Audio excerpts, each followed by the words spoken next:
Get him out of the chat.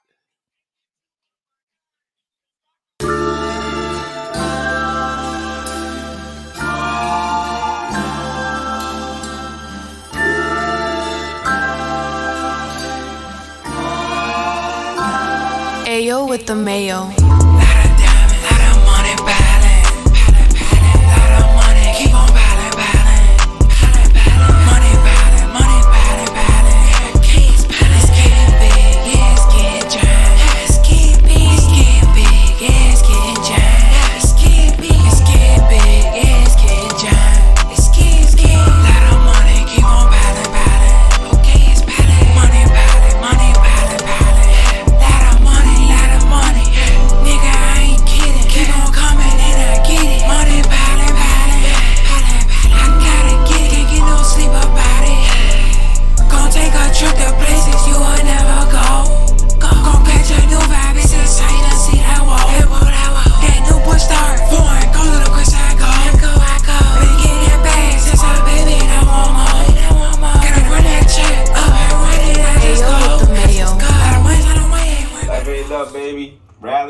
Commanders, Deebo Samuel, welcome to the squad. Welcome to DC, brother. Glad to have you.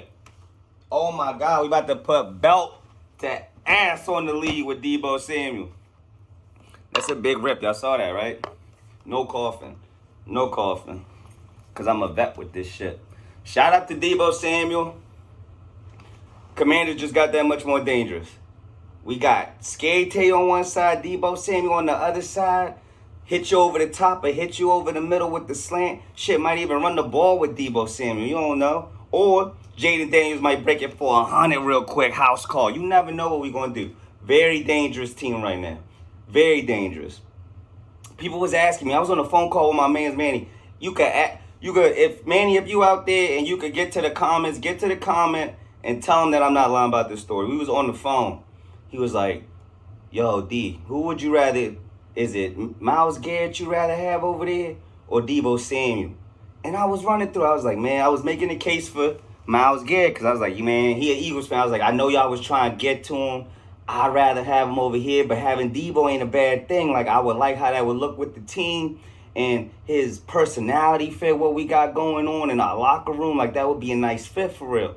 And before I could even finish the sentence, man, I was getting notifications. I was like, yo, the trade went down. He with the Commanders, man. I said, I got the notification from my boy D's. Shout out to D's from the Pick Central chat. Top guy, world-class guy, great guy.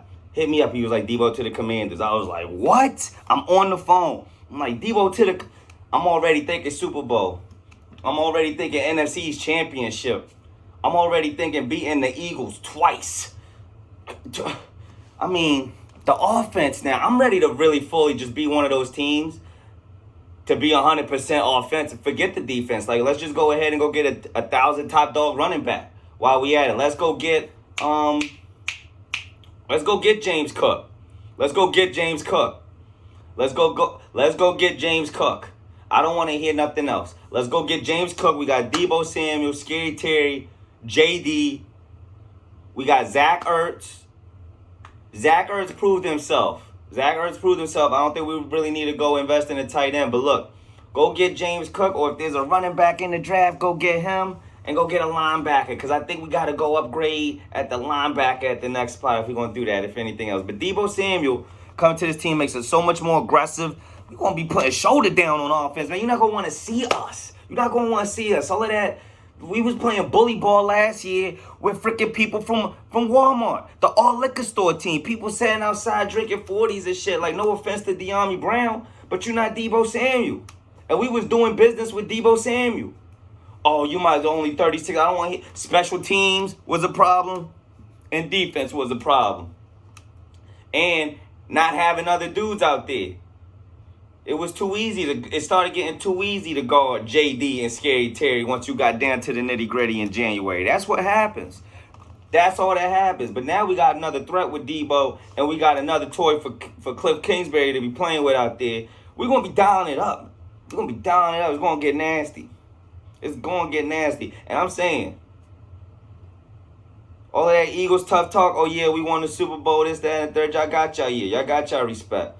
I'm not going to disrespect y'all year and disrespect the league, but we are on the way. Left hand up for all the Commanders fans. Deebo Samuel, once again, welcome to Washington, D.C. We'll get into more Commanders talk. I'm going to do more Commanders talk. I'm trying to do a little Commanders headquarters stuff. You know, I will be in, let's just say this. I will be in the building. Dave from the chat will be in the building. So I'm going to try to have more Commanders talk on this joint for all my left hand up people. I see y'all in the chat. We need love. I got y'all. Don't worry. I'm going to be here with some breaking updates, with some review updates, with all of that for the Commanders. Because we about to be hot. It's about to be a hot season for them. All right, on to the next topic. What we got? I got a little topic board for us now, guys. First to follow along on DftC, chatting with DftC. We went over Deebo Samuel to the Commanders. Big exciting news. Left hand up. Now we're going to move on to Detroit in 6. You might be wondering, what is Detroit in 6? Detroit in 6 is the Detroit Pistons beating the New York Knicks in 6 games if they meet up in the Eastern Conference playoffs at all. I repeat, the Detroit Pistons will beat the New York Knicks in 6 games if they meet in the NBA playoffs. That's a hot take right here. I don't know if that's a hot take, but this is for the ball knowers. If you don't know ball, you're probably like, what? You're probably not even thinking about the Detroit Pistons if you don't know ball. But for all my people that know ball and appreciate ball, you know I'm not lying. Right now, if you look at the Eastern Conference standings, yes, the Detroit Pistons are in 6th place and the New York Knicks are in 3rd place. I can read. I can see the stats. I can see the numbers, but what the numbers don't tell you is the spirit of this young Detroit basketball team. I watched them play the other night. They got guys like Malik Beasley and Tim Hardaway Jr. and all these other guys that places gave up on. They playing lights out. My guy, Big Isaiah Stewart, the one that's always fighting, he got hard. And that's why I say Detroit in 6, because. And I'm talking to my guy, Stepper Scale. We do the lives on Instagram. Shout out to Stepper Scale. He got his man Facts and Stats on there. We be going over the games, things of that nature. And the Pistons versus the New York Knicks came up, and we all decided. You look at Karl Anthony Towns. Real conversation. He's soft. We haven't been saying it as much, but if he matches up with a guy like Isaiah Stewart in the playoffs, I think Isaiah Stewart. He kind of bitches Karl Anthony Towns in that matchup. And Cade Cunningham versus Jalen Brunson, I'm sorry, right now that looks like a nullifier to me. It doesn't look like Jalen Brunson is this. I mean, he's good, but Cade Cunningham is really good too. And the side guys that Shaq always talks about, them little dudes that we don't really care about. Asar Thompson, one of the Thompson twins. I could be wrong, they're twins. You know twins, you can mix them up sometimes, whatever. But whatever Thompson twin is over there, he is balling like shit. You got to watch out for the Detroit Pistons. Detroit Pistons are balling like shit. They can take care of the Knicks. And that's not even a bold take. The bold take is taking the Knicks in 6. And honestly, to see it can stay this way, Knicks meet the Pistons right now, 3 versus 6. I'm still got the Pistons in 6. Pistons in 6 is the way. That's the wave. NBA is back. There's a lot of people saying a lot of shit.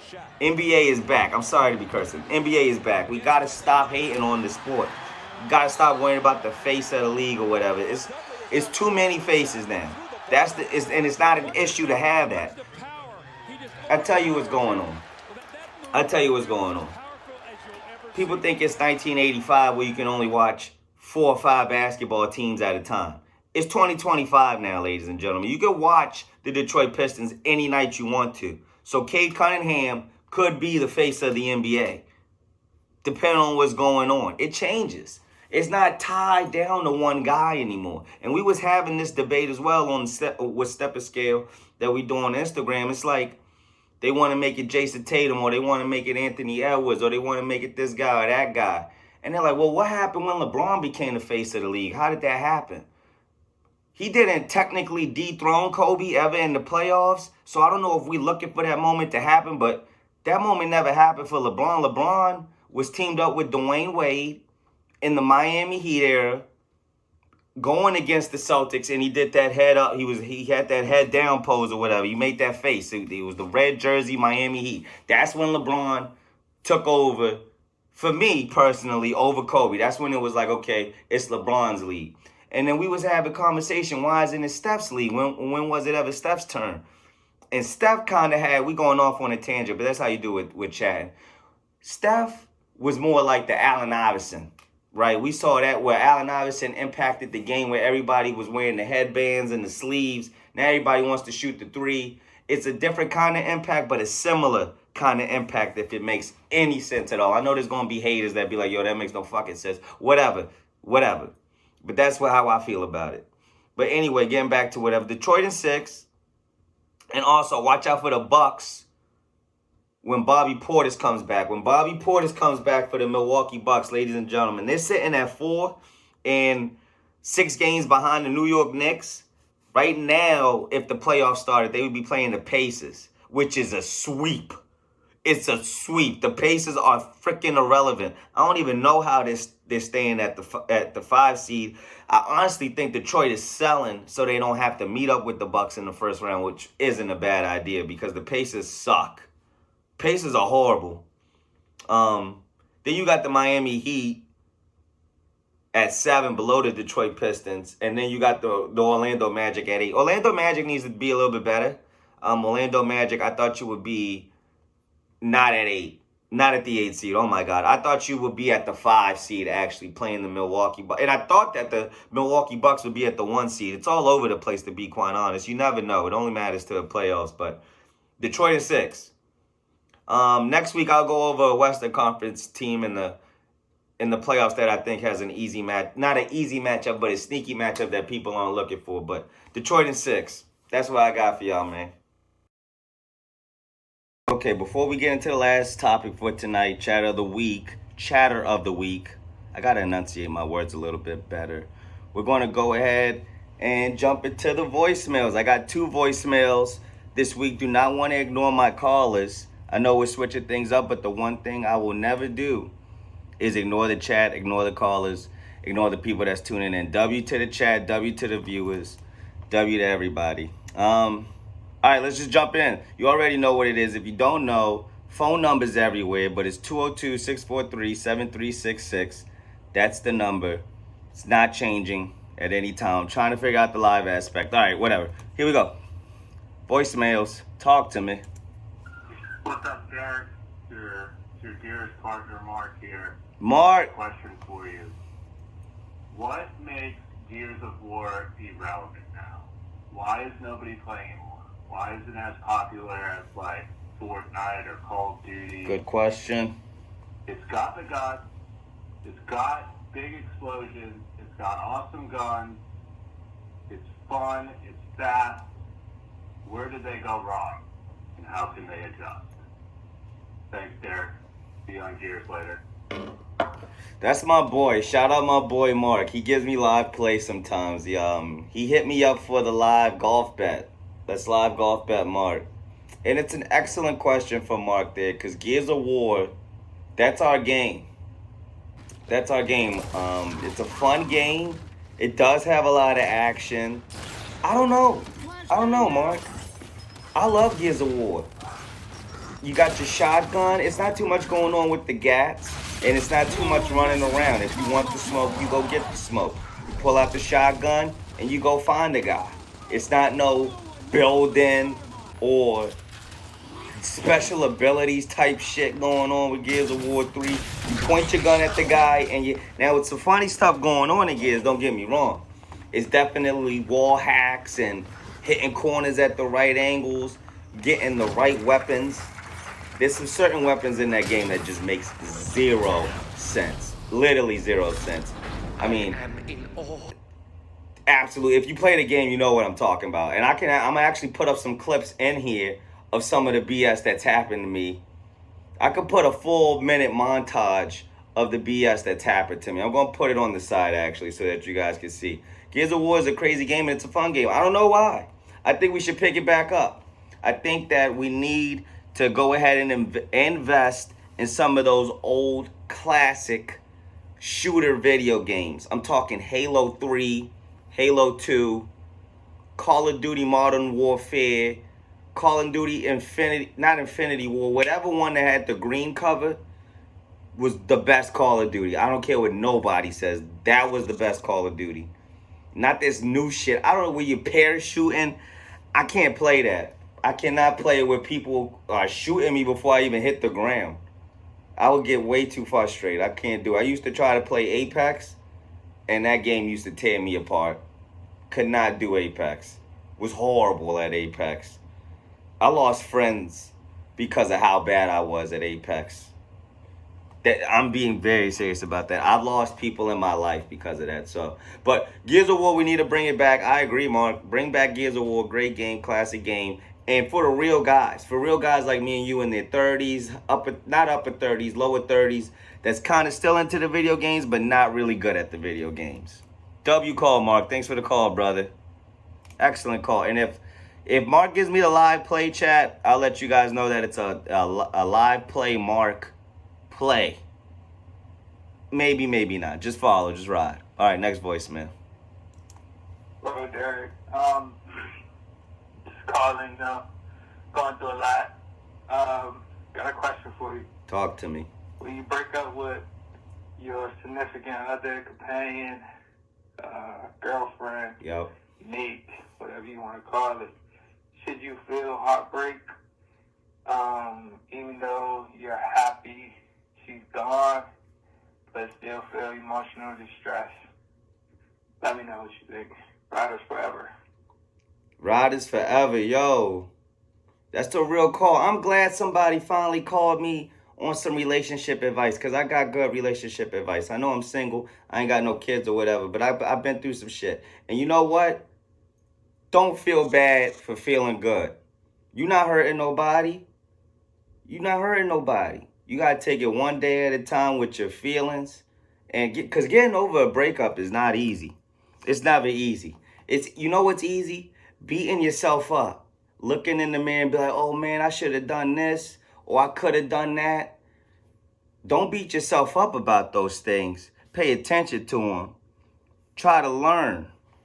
That's my advice right there. Try to learn, because, you know, in today's society, they be like, I could tell you to go jump off with a new floozy real quick and forget about shorty and forget about your feelings, suppress your feelings. But that's not healthy. That's really not healthy. What's healthy is feeling those things, but feeling it in a way that's going, okay, well, yeah, we broke up and I could have took out the trash more, or I could have listened better. You know what? Take that advice today. Listen better in a conversation with a friend, or take that trash out. Wash those dishes that you got in the argument about, you know. But specifically to answer your question, should you feel bad about feeling happy that it's over with? No. Feel the relief, right? You went through that stuff. It wasn't good for you. From hearing from the call, you broke up, so it wasn't a good situation. Feel the relief of that. You ain't got to throw it in nobody's face like, yeah, I feel a million times better now that I ain't with you. Shorty, you was toxic as hell, man. I got my peace now, shit. Yeah, you could post on Instagram. You could do that. You could do that. And you will feel better for 10 to 15 minutes. Then like 10 years down the road, maybe if you think about it on some light-skinned shit like me, you might feel bad about that. You might be like, man, I shouldn't even really. It wasn't even worth all that. It's never worth that. Choose love. I'm going to take a rip for choosing love. So should you. Shout out to the chat. Everybody rip. Rip for love. W call. W call.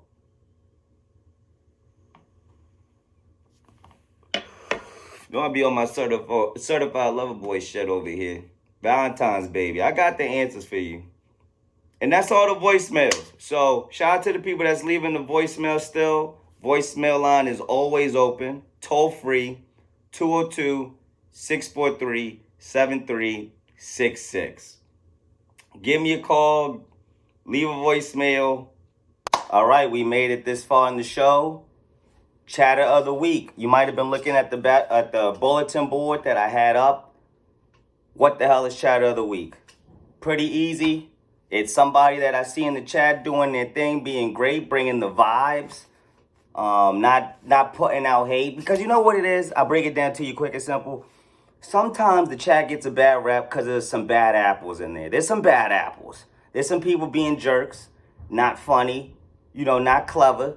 But there's also, for every one bad apple, there's like 50 to 75 good ones.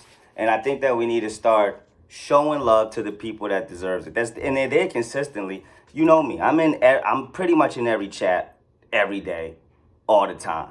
Specifically for the Barstool ones, but across the YouTube, you can find me in chats all the time.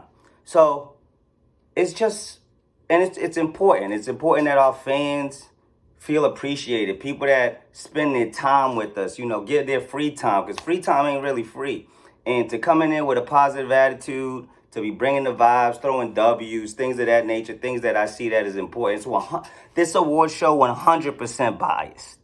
I'm the committee. I'm the selection committee. I decide. You can vote. You can let me know. You can do a fan vote, whatever.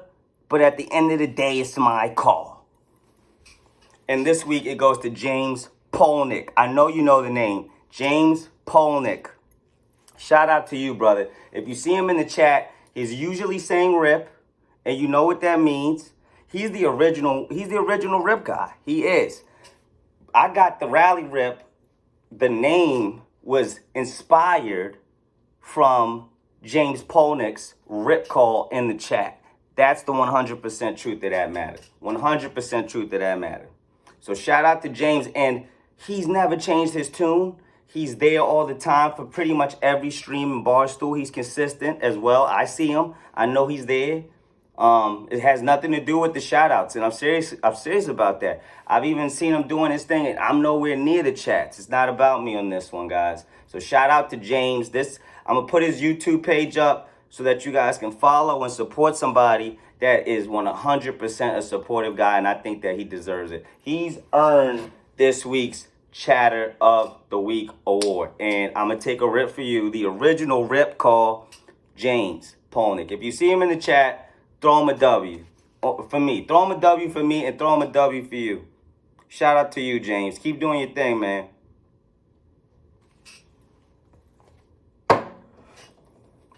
Did I get a good rip? I got to get a good rip for James. Hold on. One more.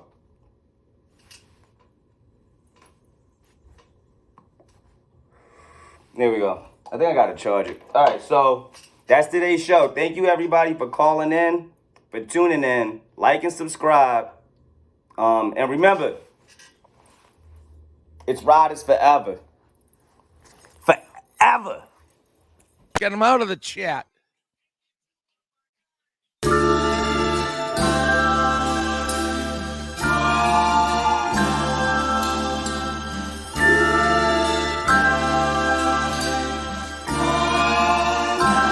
Ayo with the mayo.